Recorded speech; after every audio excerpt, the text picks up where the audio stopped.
बिस्मिल्लाहिर्रहमानिर्रहीम। ताला ने कोई भी चीज़ बेमकसद पैदा नहीं की, चाहे कोई भी मखलूक हो। उसके पैदा करने के पीछे कई हिकमतें पोशीदा होती हैं जिनका हमें पता नहीं होता। आज की वीडियो में हम जिस मखलूक की बात करने जा रहे हैं वो है मेंढक।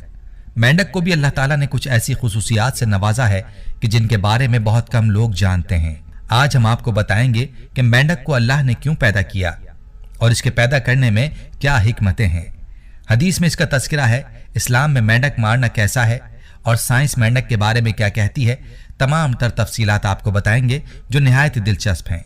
इस बारे में मुकम्मल तफसील जानने के लिए आपसे इल्तमास है कि वीडियो को आखिर तक ज़रूर देखिएगा। प्यारे भाइयों, अल्लाह पाक की तख्लीक करदा ये मखलूक बज़ाहिर छोटी है मगर इसके बेशुमार फ़ायदे हैं। कहते हैं कि ये ज़ेर ज़मीन नुकसान पहुंचाने वाले कीड़े मकोड़ों का शिकार करके ज़िंदा रहता है, जबकि इसके जिस्म से ऐसे केमिकल्स होते हैं जो ज़मीन को ज़रख़ेज़